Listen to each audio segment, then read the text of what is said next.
Olá, gente peregrina! Olá, gente membrezina! Segundo vídeo que eu gravo nesse sábado, dia 11 de março de 2023, para o caso de você estar assistindo a esse vídeo daqui a 10 anos. Sobreviveremos a tanto tempo? A Bíblia toda, verso a verso. Estamos em Gênesis, capítulo 13, vamos para o verso 18. Leremos pela primeira vez a palavra Hebron, famosa cidade de Hebron. Vamos lá. E instalou a tenda a Abraão, e entrou e habitou nos carvalhais de Mamre, que está em Hebron.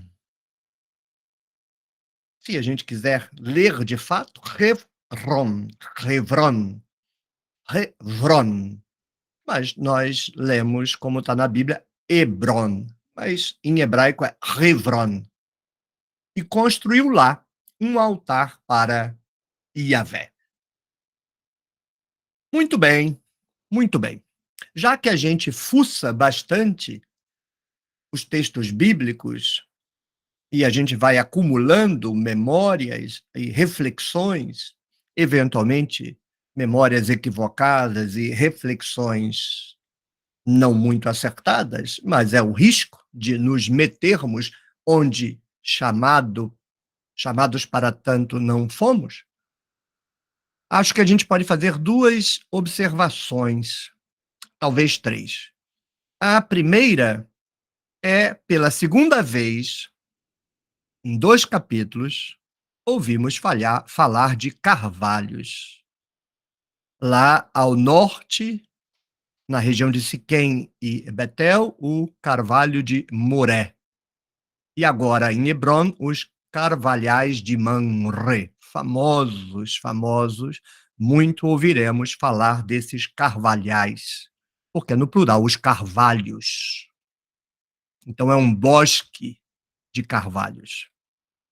Isso é muito importante, porque é muito, muito, muito plausível e confiável de que estejamos diante de sobrevivências da tradição abraâmica dos camponeses, porque Abraão era um antepassado dos camponeses, não dos judeus, não dos israelitas, só dos camponeses, e eu acompanho a hipótese do Mário Liverani de esses camponeses serem o povo Raham, mencionado na estela de Sete I.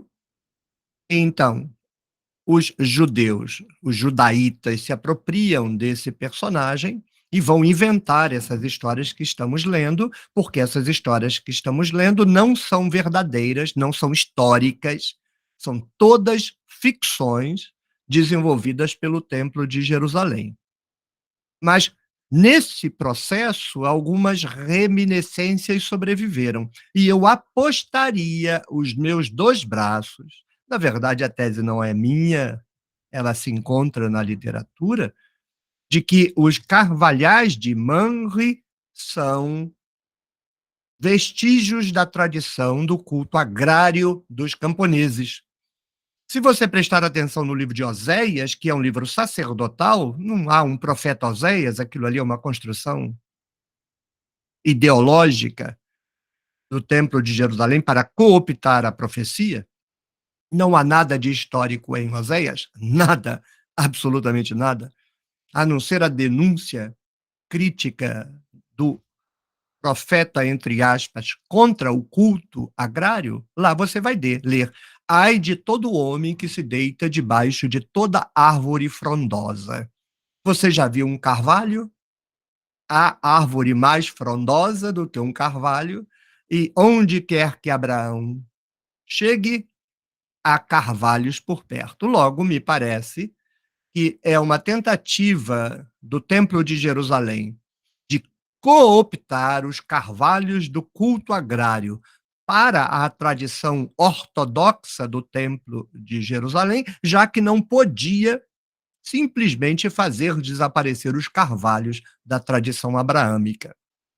Até ajudaria aos camponeses se entregarem mais facilmente a essa despudorada construção fictícia, porque encontrariam a referência a Abraão e aos carvalhos. Então, é um elemento de convencimento. Mas, na origem, a função desses carvalhos estava certamente vinculada ao culto camponês, ao culto agrário, ao culto nos bosques, ao culto nos altos, se os altos são, por exemplo, esses bosques artificiais, quem sabe de carvalhos, em que a população realizava liturgias e que foi proibido pelo Templo de Jerusalém, nos termos de certa interpretação, porque há outras interpretações que entendem que os autos eram outra coisa, não bateria martelo aqui. Mas bateria martelo. Os carvalhos são reminiscências, também a gente se confunde muitas vezes. Essa semana eu fui escrever jeito no quadro em plena aula e me deu branco, eu não sabia mais se jeito era com G ou com J. Uma aluna, eu perguntei: "Gente, jeito é com G ou com J?" Aí o aluno explicou, eu escrevi e acredite que agora eu não saberia, jeito é com G ou com J. Me dá branco. E muita gente acha que porque você tem certo branco, você é burro. Não, você não é burro, é porque às vezes você esquece mesmo. E agora eu não saberia dizer se é com G ou com J. Veja você, um sujeito que não lembra se jeito é com G ou com J se metendo a fazer exegese. Muito bem, então os carvalhais representam, sem dúvida nenhuma, memória cooptada pelo Templo de Jerusalém, mas Abraão não será pintado a praticar culto agrário debaixo dessas árvores. Quando nós virmos daqui a pouco, Abraão quer matar cabrito debaixo dos carvalhos. Segunda observação é de que, pela primeira vez, Abraão se coloca em Hebrom. Nós havíamos ouvido falar de Siquém e de Betel até aqui. Depois, o narrador das ficções abraâmicas faz Abraão ir para o Negev. O narrador das ficções abraâmicas faz, depois de ter perambulado pelo Egito e se tornado rico pela mentira, Abraão volta para Betel, o que não vai resolver, porque o texto está muito confuso, porque de lá Ló não poderia ver o território do Mar Morto, é uma confusão danada, mas agora o narrador coloca Abraão em Hebrom. E aí, definitivamente, Abraão se instala no território que, historicamente, faz sentido pensar ser dos abraamitas.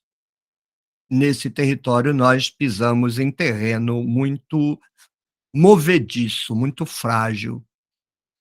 Estou acompanhando as discussões de um peregrino que, lendo, ouvindo os vídeos sobre Abraão e a referência a Mário Liverani, muito educadamente, do jeito que eu espero que as coisas aconteçam aqui na tenda, questionou com alguma fundamentação a tese do Mário Liverani de os abramitas serem os descendentes do povo Raham e estarem no sul. Ele questionou tudo, a pronúncia, a descendência, a localização. Mencionou que iria atrás de um artigo lá na universidade onde ele está, a respeito de outro artigo do Mário Liverani sobre uma hipótese a respeito do nome de Abraão. Então ele reescreveu um outro post, corrigiu informações que ele havia dado equivocadas no primeiro comentário e está aprofundando a discussão. Eu espero que aqui na Tenda do Necromante esse seja o caminho. Discussões, ao menos na sua tentativa, técnicas aprofundadas, sérias, honestas, e não crianças de quinta série dando cabeçada um no outro, que é o que o pessoal de internet chama de debate. O que a gente quer é checar as informações, aprofundar as avaliações.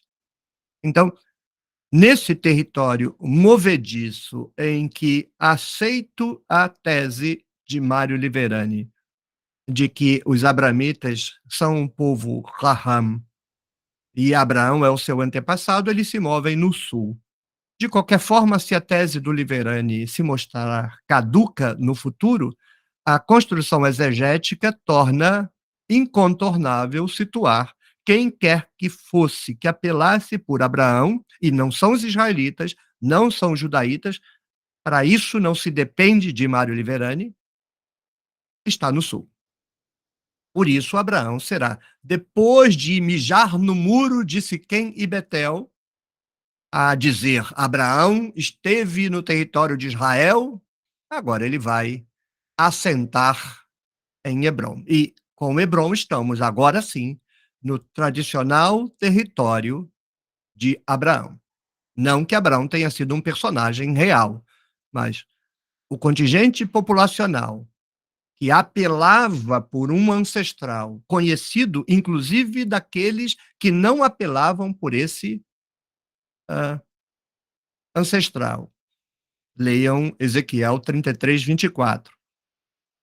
Esse povo habita esse território, que vai, digamos assim, de Hebrom, no extremo norte desse território, sul de Jerusalém, até o Negev, extremo sul desse território. Ou seja, me parece que o território original das tradições abraâmicas está circunscrito no retângulo cuja cujo lado superior corta Hebrom ao norte e cujo lado inferior corta o extremo sul do Negev ao sul. Aí estamos na região originária das tradições de Abraão. Mas as tradições de Abraão, como estão em Gênesis hoje, por favor, são todas ficcionais. A tradição existia, eles tomaram o personagem, mas inventaram todas as histórias. E a última observação, assim como era importante para o Templo de Jerusalém insistir na mentira de que Abraão era adorador de Yahvé, então, quando ele vai fazer xixi no muro de Siquém, ele constrói um altar para Yahvé. Quando ele vai mijar no muro de Betel, ele constrói um altar para Yahvé. Então, agora que ele vai urinar nos muros de Hebron, Abraão constrói um altar para Yahvé. Bem, Abraão nunca construiu altar nenhum para Yahvé, primeiro porque Abraão não existiu, e segundo, na tradição camponesa, ele não era adorador de Yahvé, era adorador de El Shaddai. Vejam Êxodo 6, versos 2 e 3, por exemplo. Mas estamos aí diante daquele processo em que para você mentir para o povo, você precisa fazer com que a mentira seja minimamente configurada com algum nível de percepção da realidade. Os camponeses sabem que as tradições de Abraão circulam em torno de Hebrom. Então, a mentira que nós vamos inventar precisa pôr o pezinho numa realidade tradicional aceita por aqueles que serão enganados, senão não funciona. E não considere que a palavra enganado é um exagero. O trabalho do Templo de Jerusalém foi sempre enganar a população para fazer a população se entregar ao comando do Templo de Jerusalém. E aqueles que não se deixavam enganar sentiam o peso da bordoada, da paulada do galho de carvalho, que para isso serve o carvalho no Templo de Jerusalém, na cabeça. Primeiro a violência, depois a conversa fiada. É a técnica milenar de todos os manipuladores. Não, por favor, fique à vontade para tomar essas histórias que são todas ficções, mitologia, invenção, manipulação, como descrições factuais da realidade. Pense como você quiser pensar. Eu sou adepto da radical liberdade de pensamento. Você pode pensar o que quiser. Também sou adepto da radical liberdade de expressão. Você pode dizer o que você quiser. Agora, aqui no canal vai ficar escrito o que eu quiser. Você escreva o que você quiser. Se eu achar que é imbecilidade demais, ofensivo demais, aí eu deleto, porque eu também sou partidário da radical tese de que o meu ouvido não é penico. Então, os cocôs de cachorro que eu encontro, já que o andador de cachorro não teve o zelo de limpar, eu mesmo limpo, porque senão fica fedorento. Então pense como você quiser pensar. Eu nem estou me dirigindo para você, eu estou me dirigindo para aquelas pessoas cuja mente já trincou, já olham para essas narrativas e isso aqui está me cheirando. Onde a fumaça, há fogo, sim, não é que há cheiro, se você pisar, suja o pé. É manipulação de classe dominante, tentando controlar, e no que foi muito bem sucedido, a classe dominada, a população. Mas quem quiser tomar isso como descrição dos fatos, fique à vontade, vá ser feliz, vá ter orgasmos espirituais, cada um no seu quadrado. Mas aqui na tenda, para nós, isso tudo é fumar maconha. Mesma coisa, se enganar com as bobagens literais desses textos, dando credibilidade histórica e indo ao céu 7 vezes. E tomar um bom alucinógeno é a mesma coisa. Se você gostou, clique no joinha, deixe o seu comentário, compartilhe o vídeo com sua rede de contatos, torne-se membro do clube de membros da Tenda do Necromante. Para esse sábado ficar redondo, faltam 8 vídeos, porque eu já gravei 2 e o meu projeto é gravar 10. Conseguirei ou encherei o saco? Porque eu fico de saco cheio, acredite. Encherei o saco por volta do 7º e olharei, falta 3, não tenho estômago para gravar mais 3, porque cansa, enjoa. Vocês ouvem as coisas pela primeira vez, isso está na minha cabeça há anos, em alguns casos décadas, e o meu cérebro não gosta de ficar ouvindo o que ele acha que já sabe. Então, muitas vezes, a gravação do vídeo é opressiva para minha mentalidade. Eu não sei porque eu me tornei professor, ter que repetir todo ano a mesma coisa, sabendo que 90% de quem ouve não está interessado e 80% vai jogar tudo na lata do lixo. Eu devia ter sido outra coisa. Professor, não. E se não bastasse, vim me tornar youtuber. Maldito Cláudio Berçot que me meteu nessa. Um abraço, companheiro. Um abraço.